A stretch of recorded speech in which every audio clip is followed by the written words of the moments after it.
This is Michael Naclerio, Multimedia Editor for the Chronicle. I'm here today with Taylor Doherty, News Editor for the Chronicle, and we're going to go over a few of the key stories the Chronicle published this past week. The Chronicle covered President Obama's State of the Union address this week, with Samantha Brooks reporting that Obama's speech focused on encouraging American innovation. President of the Duke Democrats, Ben Bergman, called the address the first speech of the 2012 presidential campaign, and Duke College Republicans President Stephen Bergen said the speech met his expectations and noticed that the president made an appeal to moderate voters. In an attempt to convey bipartisan civility in light of the recent shooting in Arizona, many congressmen wore black and white ribbons and sat side by side with members of opposing parties.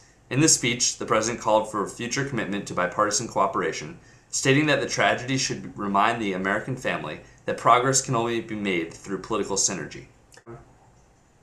Bill Riley, co-chair of the National Commission on the BP Deepwater Horizon oil spill and offshore drilling, visited Duke's campus Monday for a speech in Reynolds Industries Theater.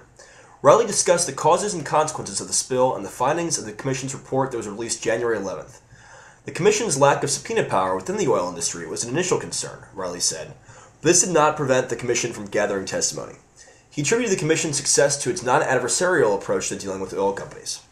And finally, Duke lost an acclaimed member of its community last week with the passing of Reynolds Price, a literary giant and an English professor who taught at Duke for more than 5 decades. Matthew Chase, who reported the story in Price's memory for the Chronicle, noted that, to readers worldwide, Reynolds Price was an esteemed Southern author, but for the Duke community, he was an institution.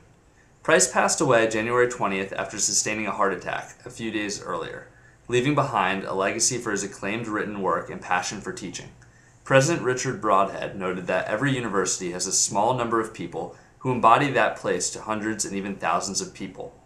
How many times have I gone somewhere where people say that the most remarkable professor they ever had was Reynolds Price, Broadhead said in an interview with the Chronicle.